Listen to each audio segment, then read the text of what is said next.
one team, one vision, one goal. An interplanetary travel to look for extraterrestrial life in the nearest galaxy. A flyby mission of a planet outside of our solar system, starting and ending within a human's lifetime. This is Explore.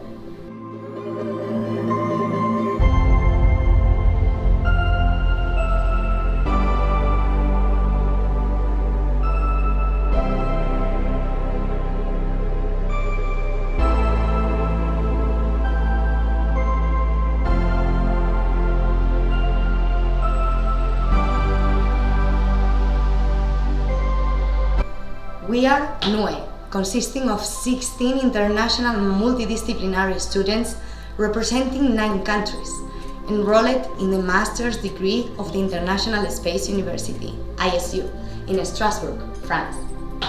Our mission is called Explore, which stands for Exolar Proof Laser Propelled at Relativistic Speed. Our goal is to use direct energy to accelerate thousands of small proofs to 20% the speed of light.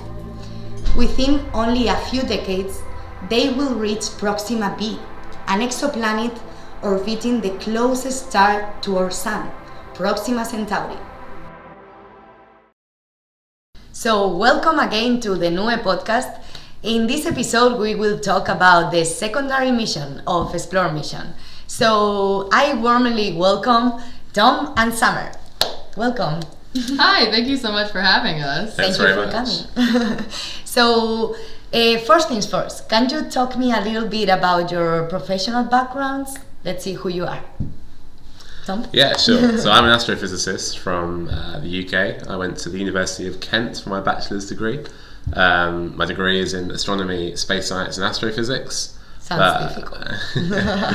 But nowadays I'm an astrobiologist and an astrochemist. So I'm my goal is to search for life in the solar system, and particularly on one of Saturn's moons, Enceladus.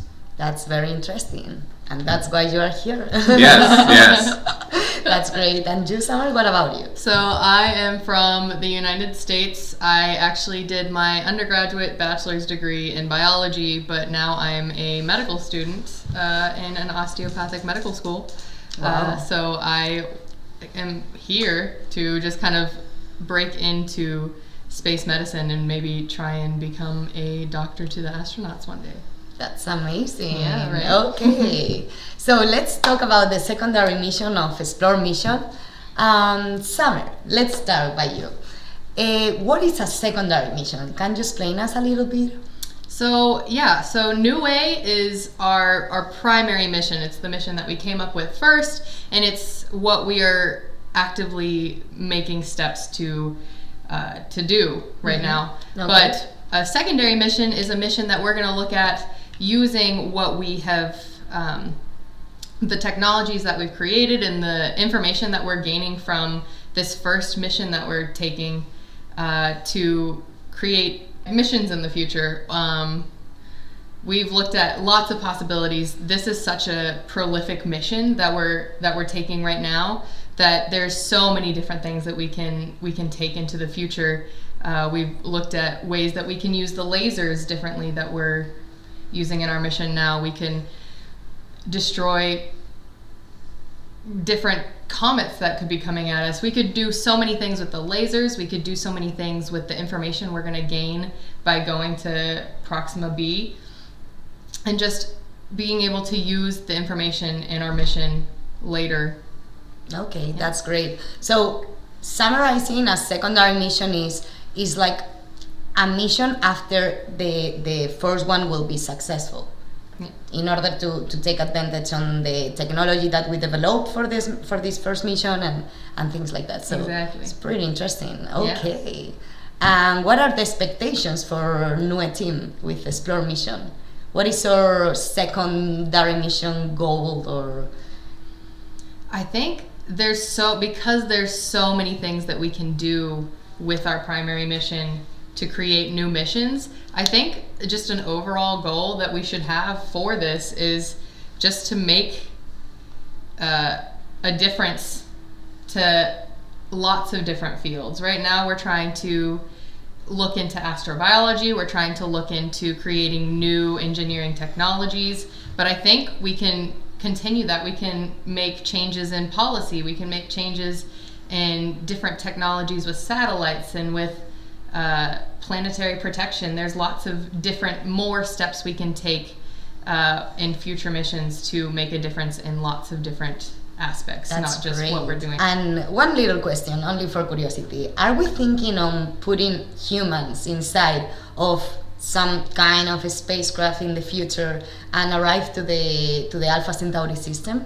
I mean, that's the $1 million question, isn't it? We've seen movies for years about things exactly like this, and I think everybody would love to say that, oh, I've been to another planet, or oh, I've met aliens somewhere else. Or I've been to another galaxy. Exactly. I think that's crazy. Everybody is expecting that, and I think that is not very close in the future, but I think it 100% will happen in a very long time from now. We still have to get there first, which is what we're trying to do now, but eventually 100% I think there will be humans outside of our galaxy once we figure out a thing or two. I am very hopeful like you, so let's see what happens and what Explore mission brings us in the future. Thank you so much, Sandro. That's great. So Tom, now it's your turn to answer. Sure. I have a question for you. The thing is that one of the main goals with secondary missions, with Explore mission, is arrive into Enceladus and use the technology that we developed to arrive to Alpha Centauris in order to arrive then to Enceladus. So can you explain us a little bit what you know about Enceladus, why it's important, if there is some hope of extraterrestrial life or things like that? Sure. So Enceladus is the 6th largest moon of Saturn, and it's the brightest object in the solar system. Oh. Why is it so bright? It's because it's got a surface that is primarily water ice, and water ice is very reflective. Okay. Now, Enceladus, in my opinion, is the best candidate for life in the solar system, in my opinion. Okay. It's got we believe it has a subsurface ocean of liquid water between 25 to 30 kilometers thick. Sorry that I interrupt you, but also Mars and Europa, as a moon of Jupiter, Sure. have this kind of skills, right? Get this kind of Similar, but not entirely. So Okay. Mars has no liquid water on it today, at least on the surface. That is true. And it hasn't for several billion years, we're fairly confident. Okay. Now, there might have been life on Mars at some point. We believe that there was liquid water, and it shaped a lot of the features that you see today on the Martian surface. However, if we go looking for life today on Mars, the chances are it will be extinct or fossilized, or be remnants of life several 100 million years ago at the very least. Okay. Europa is a little bit more interesting. Europa is one of the moons of Jupiter. I like so much Europa. Everybody does. It's very popular. And there's a very exciting mission upcoming to Europa. But Europa has one big problem. It's directly in the radiation belts that come from Jupiter, which are far stronger, far more intense than the ones that we have around Earth. Oh. So any life on Europa, even in the oceans, will be exposed to very, very high ionizing radiation. Now, the oceans of Europa are also possibly not as good for a mission, because with Enceladus we have plumes, jets, which spew ocean material out into space from the South Pole. Okay. Europa has these jets as well, but they're not as powerful, and they open and close with time, so they're not always expelling material. And so a mission to Enceladus doesn't have to time any arrival there with these plumes opening and closing. And for that reason, it makes it quite an attractive candidate to send a new mission to. And indeed, the latest decadal survey from NASA, or for NASA by the science community, recommended that a flagship New Frontiers mission to Enceladus be developed and be performed. That's so great and super good to know. Wow. That's amazing. Thank you so much, Tom. Could you locate into our solar system and into the universe? Like, where is Enceladus? Where is our planet Earth? Where is Europa? Where is, like, can you do a little bit a map of this? Of the universe? Yes. Well, it's an interesting question. The universe is notoriously difficult to map for a number of reasons. Any observer in the universe is, or perceives himself as the center of the universe, because we can't see all of the universe that is out there. We can only see the distance that light could travel in 13.7 billion years since the universe has formed. Now, the solar system, Earth, Enceladus Europa, is rather unremarkable. The Sun is a normal star. There's nothing special about it. Is that M star? It is. It is. It is. Okay. Or sun. Then there are more Yeah. more suns with other Yeah. sizes. Yeah. So our Sun is sort of right in the middle of the Hertzsprung-Russell diagram. It's not particularly special, and now we know that a lot of stars, perhaps most, we're not sure, harbour exoplanetary systems. And so the solar system is far from unique in being the only body of planets around a star in the universe, even in the galaxy, you know. Indeed, very recently we discovered the first exomoon around a different planetary system, and so Enceladus, Europa, sure, they're great candidates and they're very accessible because they're in the solar system, so it's much easier to send a mission within the solar system than it is to another star system, let alone one further than Proxima Centauri. And so we don't know if the solar system is unique. So far, Earth is only unique in the fact that it's the only planet that we know that has life. But equally, our sample size for that search currently is 1. So it's not very representative of the universe, and as we continue to explore, then we may find that we're not alone, and we may find one of two possibilities: that the Earth is special and that life is very rare in the universe, or that Earth is not special and that life is everywhere in the universe. Wow, that's an amazing approach about this matter. That's great. And we are talking about our solar system, right? But out of our solar system, Sure. what is the system that could be the first candidate to have like extraterrestrial life? So, well, we've got a few candidates. The best is probably the TRAPPIST-1 system. TRAPPIST-1 was discovered by a ground-based telescope. It's so similar with us, right? With our solar system. It is. It has 7 planets that we've detected so far, 3 of which are in the habitable zone of that star. Now, the star TRAPPIST-1 is a M dwarf, and so it's a little bit cooler and a little bit less bright than the Sun, which means that the habitable zone is a lot closer to the star because you have less radiation. Can you explain what is an habitable zone? Sure, a habitable zone is the area around the star in which stellar radiation could support liquid water on the surface of that planet. And so, as I say, 3 of those planets out of the 7, at least, in the TRAPPIST system fall within that zone of that particular star. Wow, that's a lot. It is. And Earth, of course, is in the habitable zone, and we have liquid water on the surface. And so often we base our search for potential exoplanets that could host life on whether they could host liquid water on the surface. Of course, there are more possibilities, as we've seen with Europa and Enceladus, that liquid water can be supported beneath the surface by processes other than stellar radiation. But at the moment, we can't detect moons and other systems that well. And so it makes sense that we search for something that we know a lot about. We know a lot about Earth, we know a lot about its characteristics, and the same with the Sun. And so it makes sense for us that we base our search on stars and on systems that are quite similar to what we know. Okay, that's very good. Thank you for your answer. Thank you. And I want to ask you some random question for both. So, what do you think it will be the first ideal person? Like, what professional background should be the first one to go to another planet? Like, for example, to Mars. Let's be in our in our solar system and narrow fast here. Well, what kind of professional background do you think it will be the most useful? To be in there and to be the first person into another planet to look for extraterrestrial life. An astrophysic, I don't know, a biologist, an archaeology, a doctor, I don't know. What is your answer? Sana?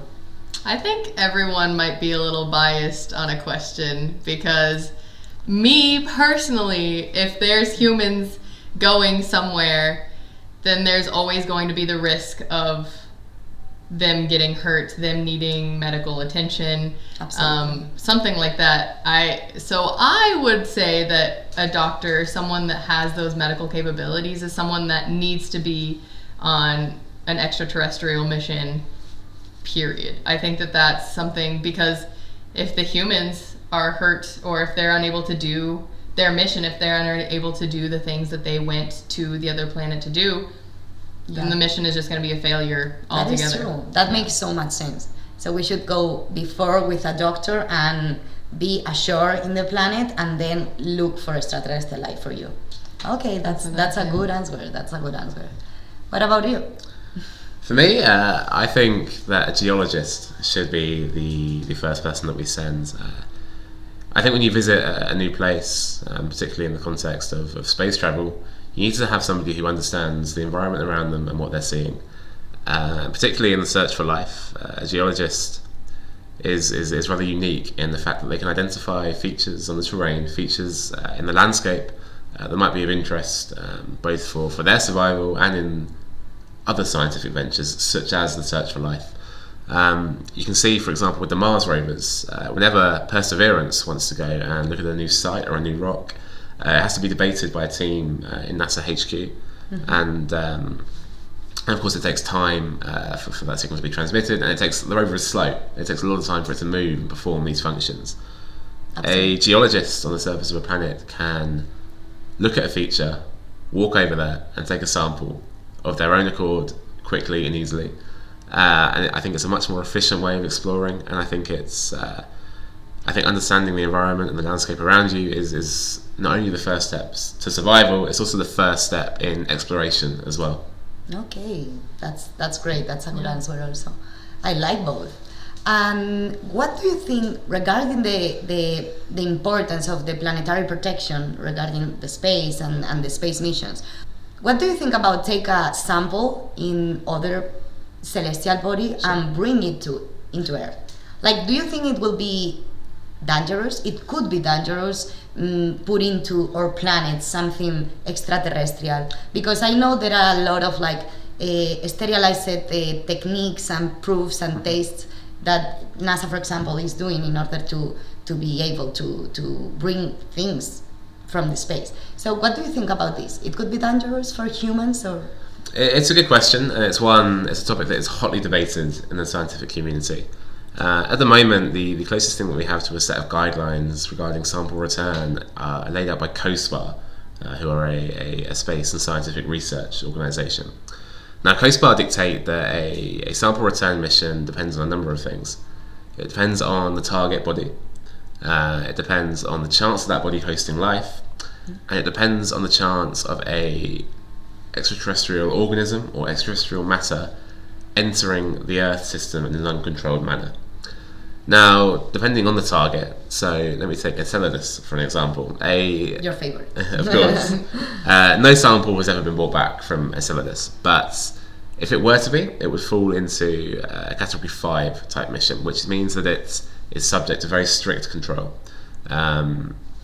Not only does the spacecraft have to be sterilized before it travels to Enceladus, the sample itself has to be sealed in a certain way, and there has to be a probability that any extraterrestrial life cannot fall into an Earth system, and cannot disrupt Earth's ecosystem and Earth's balance. The chances of an organism surviving that trip back from Enceladus to Earth, I think, is very, very slim. And even then, the question is whether it could disrupt or harm Earth life. I think the chances are slim, because A, it would have to match up genetically with Earth life, which is unlikely. B, it would have to spread amongst Earth life. The mechanisms of transfer are likely very different to anything we understand in life now.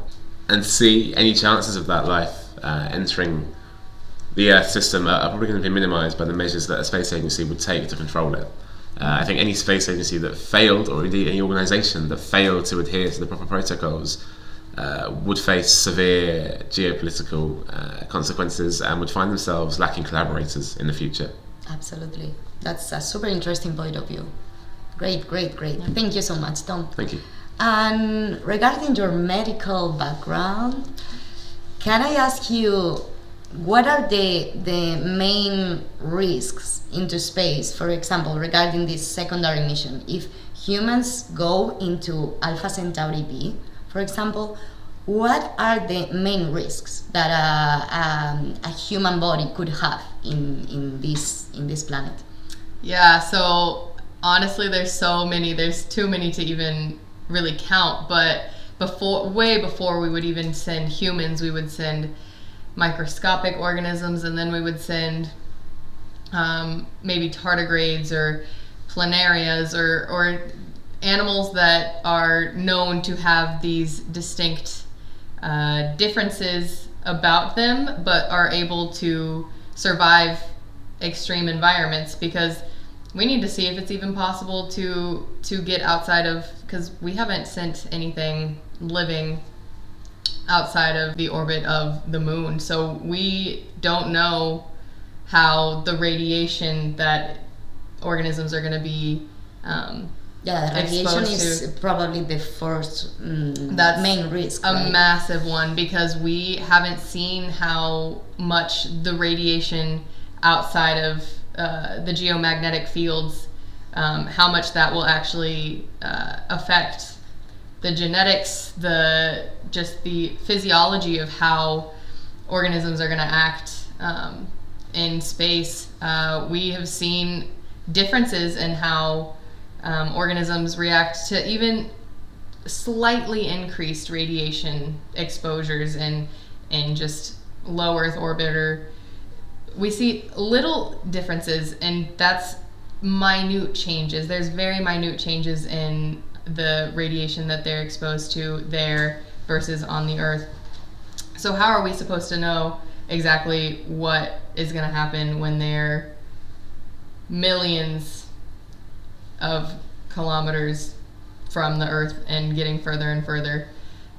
So we have a lot to go from there to even figure out exactly what the main risks are, but radiation is going to be a massive one. For sure. That's a big deal that they are looking at just for technology and for engineering, and seeing how that's going to affect spacecrafts. So exactly, because they have to think how to construct something to be protected exactly from radiation. And so humans are stuck in this fleshy body that has much more risks, and they don't have the protections that a metal, something constructed for this exact purpose. So radiation is a massive one. Can I interrupt you one second? Okay. I heard that in the International Space Station, one of the ways in which they protect themselves from radiation is with water bottles. Can you explain us a little bit? Yeah, so that's crazy. It's one of the most effective ways in space to make sure that they're not getting too much radiation exposure, and it's because of the molecules in the water. So water is 2 hydrogens per 1 oxygen, but they have a lot of dipole forces, so the molecules are constantly interacting with each other. So you see, like when you put a drop of water in a water bottle or just anything, you see how water kind of sticks to each other. Like if you overpour a water glass, you can see that that water kind of is over the top of the glass.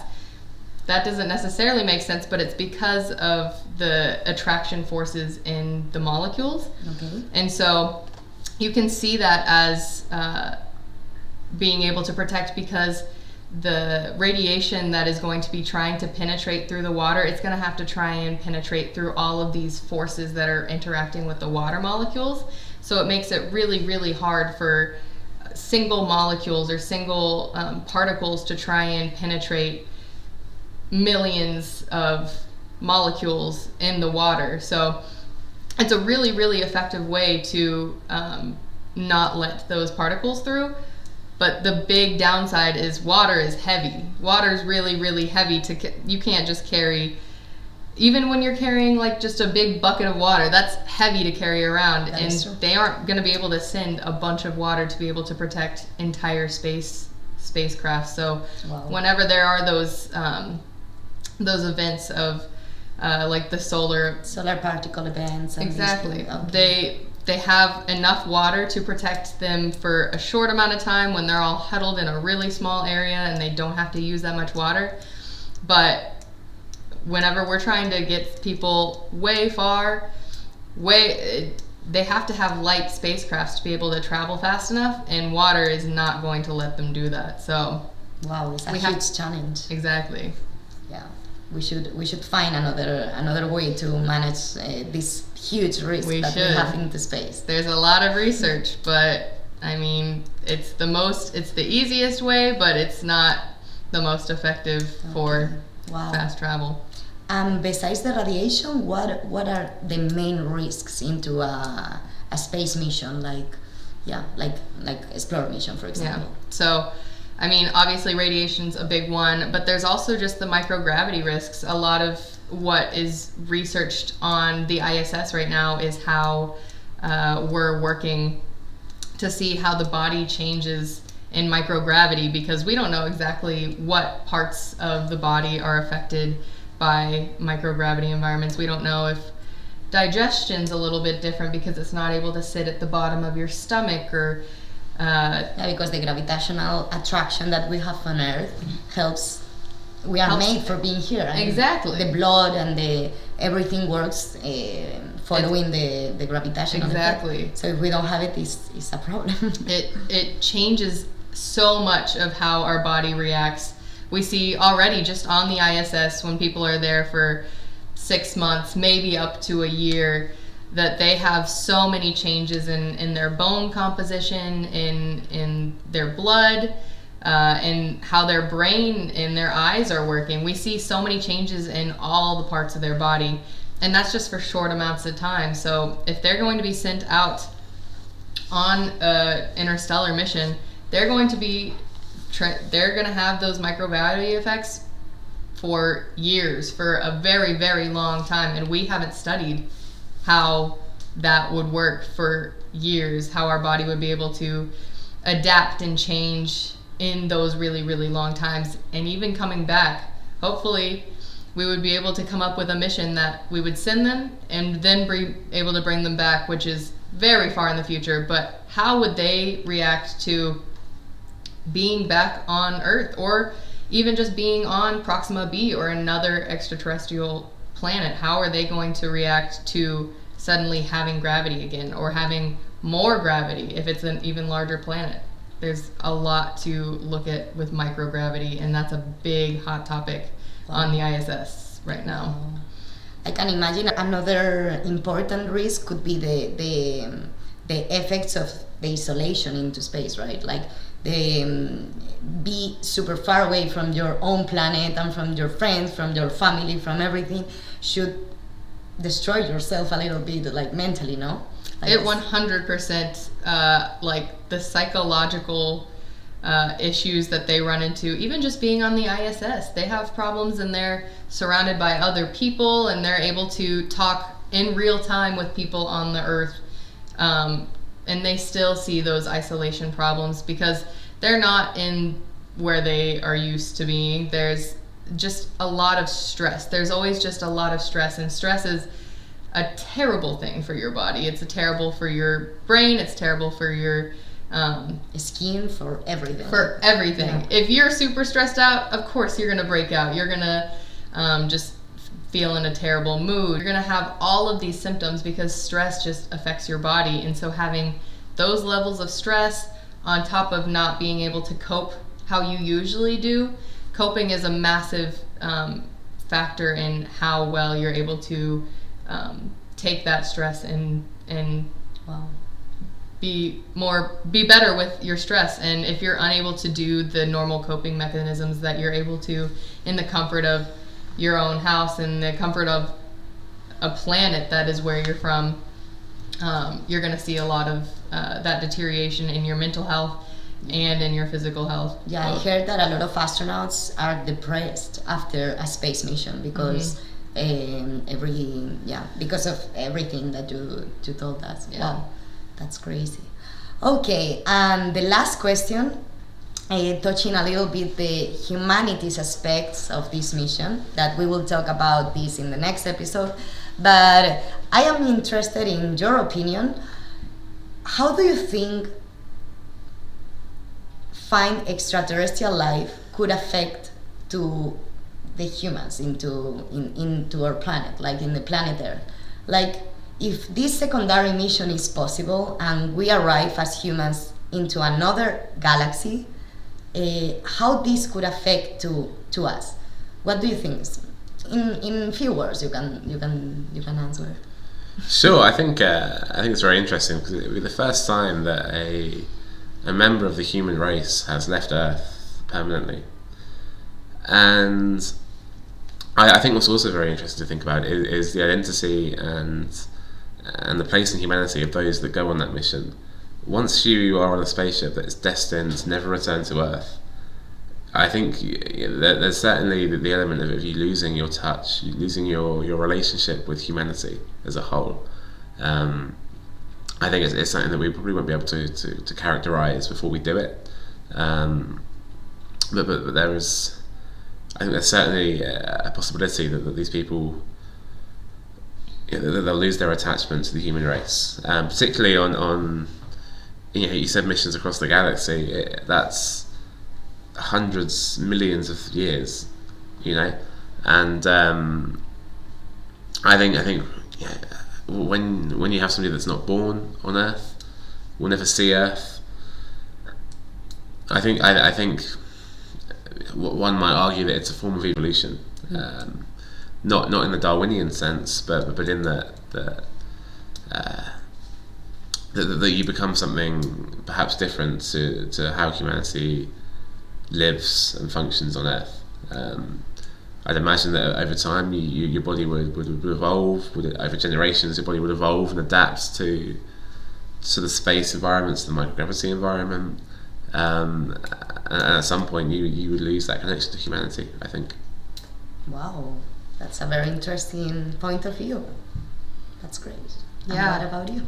So I was thinking about it more from just how this would affect, if this had happened in today's time, just how that would affect humanity that's still on the Earth. And just thinking about, I really would hope that if we're able to get people to another planet or to another body somewhere, and find life somewhere, I think that will really change perspectives of our entire humanity as like a race. I don't think people will see maybe geopolitics as such a big deal, or just the tiny little things that get us down every day. Then I think that will change kind of our perspective on what's really important and where like the next steps for our life and the lives of the people that are going to come before us. I think that's just going to change how everybody thinks about everything. That's so good. Wow, I agree with you. Yeah. That's great. And it's similar but not the same. Do you think we are prepared for being interplanetary beings right now? I think prepared is a difficult word because Not technological. Sure. Like mentally. Sure, I think it's a difficult word. I think that's something that we'll only know when we do it for the first time. I think you can prepare and you can do the theory and practice on Earth as long as you want. But until you do the real thing, I think it's impossible to say whether or not we're prepared to become interplanetary. I think at some point it's inevitable and that we should become interplanetary for our own survival. And I think the sooner we take those first steps, the better. And I think it's those first missions that they may end in tragedy, just as Apollo 1 did. Yeah. But those missions will pave the way for humanity becoming interplanetary, without a doubt. And I think then you'll be able to put some context to the word prepared. That's great. That's great. yeah, so I think similar to what Tom said, I think those first few missions are gonna really lay the path for what humanity is going to think and feel going into this. It'll be a new era. This will be like making fire and all of these, or landing on the moon. These were massive steps for humankind, and I think this is going to go far beyond that. Absolutely. So as of right now, I don't think we're ready, because it's going to be a change like we've never seen before. I think it'll cause a lot of. It's going to be a before and an after, like for religion, for perspectives, for ourselves, for everything. It's going to change I can imagine. everything. So I don't think we're ready for that right now, but I don't think we'll ever be ready. I think it's just going to be a step we have to take. Yeah, absolutely. I agree with you. And this was super interesting. Thank you for being with me today and to explain everybody the secondary mission of Explore mission and this approach that you did, because it's every point that you said is very important for a space mission and for the future of the interplanetary beings and our evolution. So thank you so much for being with us. Thank you you for so having much. us. Yeah, Thanks thanks for very having much. us. And see you around. Yeah. All the best. Bye. Cheers. Bye.